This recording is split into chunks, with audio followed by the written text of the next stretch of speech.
So the first question is about a game tomorrow where in theory the job's already done and there are very important things to be done both for the team and for other teams. We'll be approaching the game as professionally as we can. We know it's a party, but it's also a game.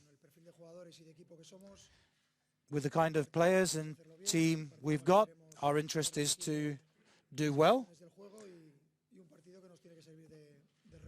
and to go out and play a game that should be a reinforcement ahead of the two finals that we've got to play. That's the way I'm looking at it. I have no doubt that the team is going to be at top level tomorrow.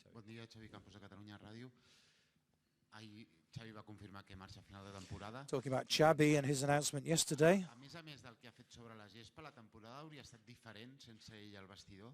Would the season have been different without him in the team?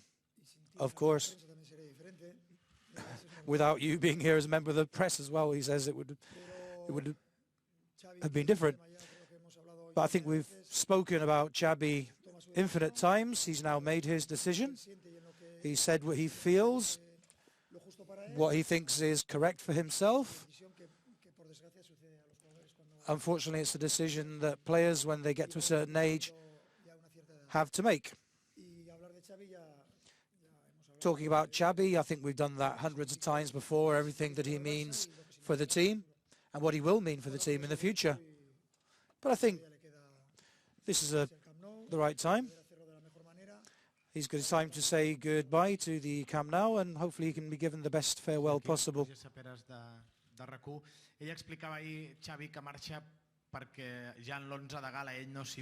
Xavi felt he's no longer part of the first 11. Do you feel sorry that he didn't get the playing time he may have wanted?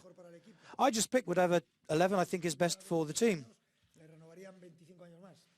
If he was going to stay the same age the rest of his life, then we'd renew his contract 25 more times, but age catches up with all of us. For me, he's still quite capable of playing for Barca for at least one more season, but that was his decision. What he got this season was kind of what was expected, really. But he's been very important, both on and off the pitch. But yes, he's getting older, and as players get older, they tend to play less of a role as a player and more perhaps off the pitch instead.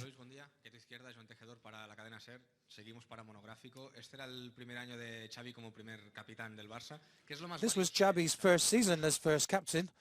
What's he contributed as first captain? Luis has just remembered, of course, that Pujol was first captain last year. There's not much difference between being first, second, third or fourth captain, really. When they speak in the dressing room, then all four of the captains speak. The first doesn't really necessarily have a greater stature than the second or the third or the fourth. But they're the four people that have a certain weight within the team. That's what happened in the past, and that's what will happen in the future. But also it's not just the captains, it's the whole of the team. Xavi's been in the captain's role for many years. I remember Xavi when he wasn't a captain, and he still played an important role and had interesting things to say. Well, Luis, Germán García, Radio Nacional. Quedan dos finales, dos sábados. Two finals to come. Talking about, would he rather stick to the schedule they've normally had this season, which has been 2 games a week? They're not used to it, so could there be some kind of relaxation or something? That they're not used to that kind of rhythm of playing just once every 7 days. Can I change that? I ask you, can I change the fixture list? No. Those are the dates, and they're great dates.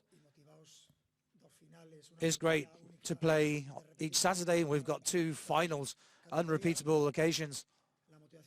There's so much motivation, 100% motivation for those games.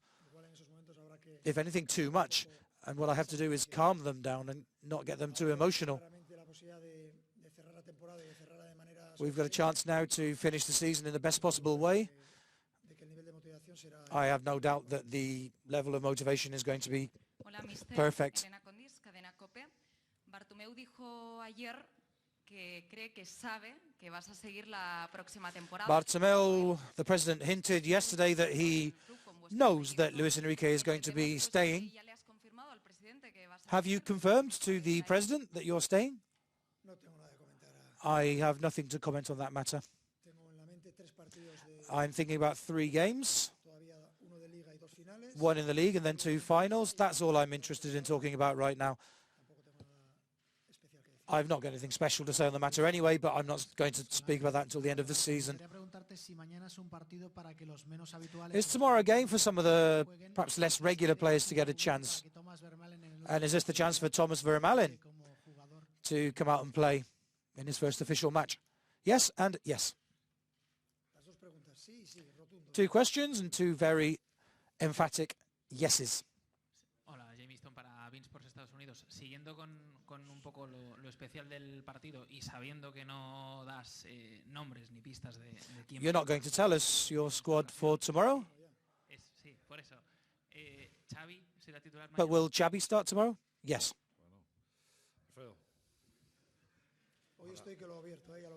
As you can see, I'm speaking very openly today. Alfredo, por favor.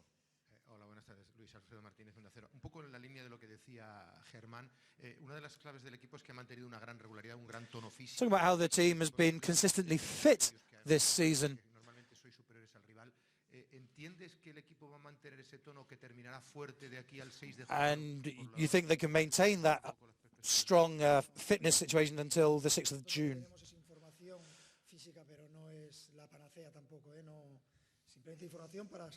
We have these studies and these analyses, and they're very useful for giving us information. And we use that information, whether that information is why the players have stayed so fit over the season. I'm not sure if there's a direct relation or not. But I have no doubt that the team is going to be up to the right fitness level by the end of the season, at the end of the season, as they have done all season.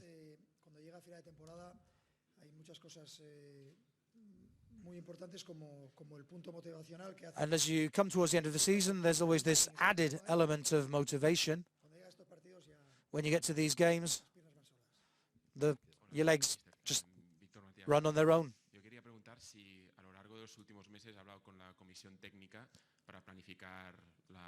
Talking about whether he's spoken with the technical team about planning the squad for next season.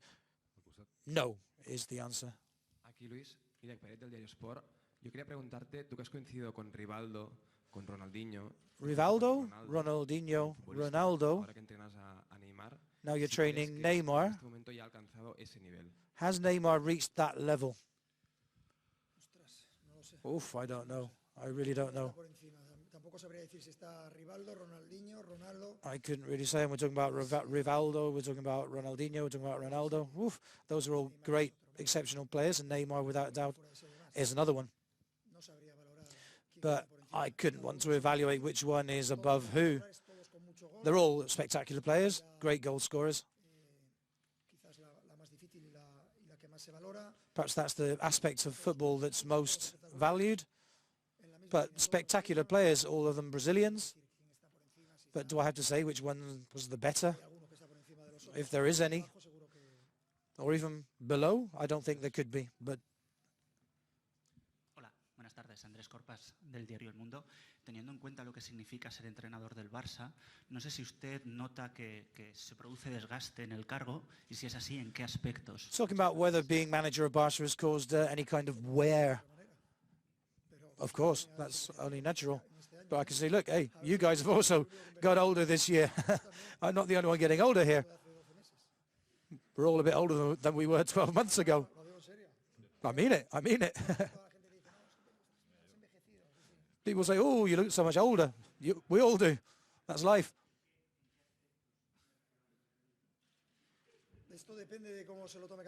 Sorry, couldn't hear the question there, but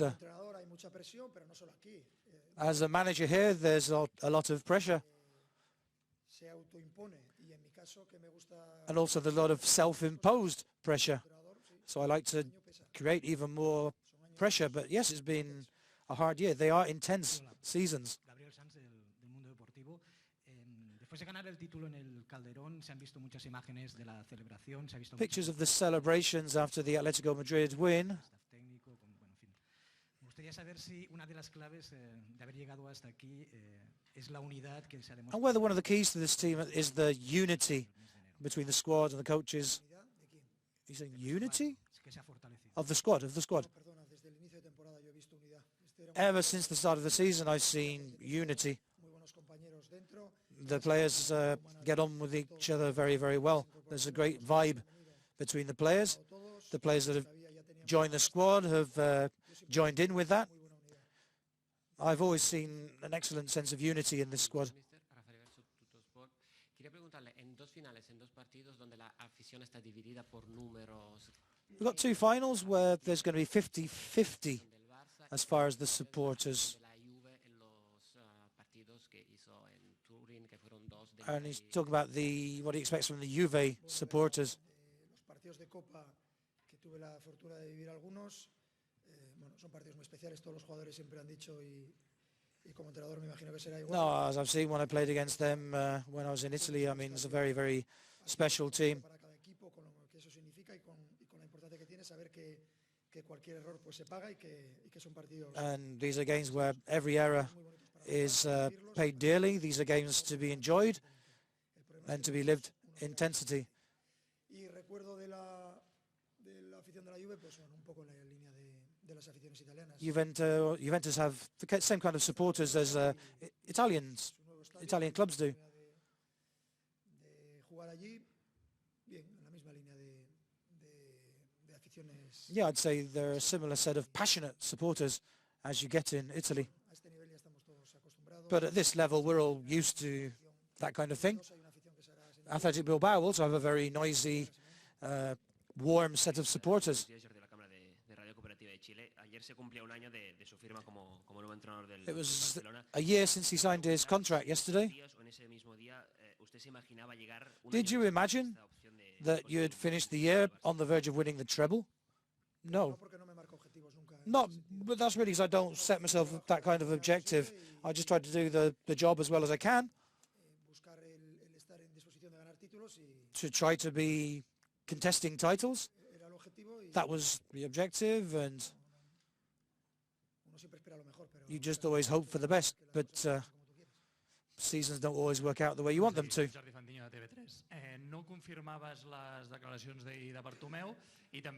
You didn't confirm Bartomeu. Neither of you met the technical committee to talk about the future. Does that mean you won't be doing that until after the 6th of June? And also the role the elections might play in that.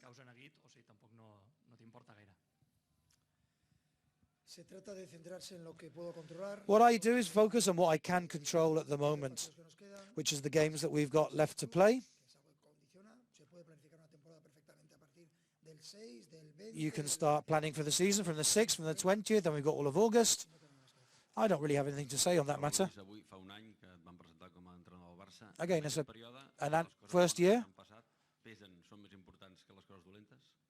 Are the good things more important than the bad things? The answer is I don't know yet.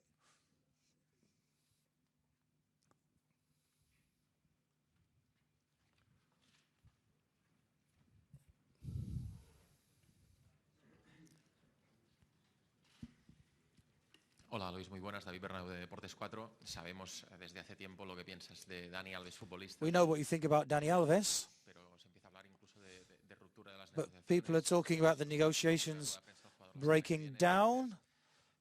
No sé si a estas alturas como entrenador te parece increíble que con la temporada que está haciendo Dani Alves. Do you think that given the season he's had, do you think it's incredible that they've not managed to close the negotiations?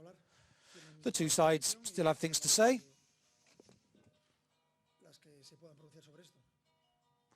And there's still different decisions and outcomes to wait for in that respect. Esperabas que el equipo, bueno, que estabas convencido que el equipo llegaría en la misma forma física buena que ha llegado durante toda la temporada. Nos gustaría que me hablaras del papel importante que ha tenido Rafael Paul en la preparación física. Been asked to speak about Rafael Paul and his role. Ha estado contigo en la Roma y en el Celta. Gracias. Who was at Celta with him before. They're the best collaborators. that at certain times in the season there's been criticism. I thought it was unfair. But not just Rafael Paul, the physical trainer. He was with me in Rome as well as Vigo. These are great professionals, very motivated. They know how to cope with their jobs. They suffer when things don't go well. But there's no denying the job they do. And it's been a pleasure to work alongside them. Okay, the final question. Luis, aquí darrere Marc Marvà de Wilova.cat sobre la deu de Xavi que viurà demà en el partit contra el Depor. Volia saber, i Xavi també ens explicava que heu estat parlant molt durant la temporada sobre futbol. No sé si li has donat algun consell ara que... Xavi said yesterday how him and Luis Enrique had spoken a lot about football over the season. Whether there's any particular advice that Luis Enrique gave him. Seguramente ahora cuando devuelva el balón igual no vuelve un balón, igual vuelve un melón o una sandía. Aquí en el Barça just to give him advice, and you know, I mean, he's the kind of player he can pass the ball and you get back a watermelon. A joke. But we're talking about a player who's in an unimaginable place, and I think it's where he's going now is going to be a very good project for himself and for his family. And there's a certain logic to what's happening. But here at the club, of course, and the city, we have a lot of respect for him. He's someone that we feel very dearly about. And I think that now, when his playing career comes to an end, I think he's going to continue being an important figure in the football world. Okay, so tomorrow morning, the squad will be announced at about 10 o'clock Central European time. Thank you for listening.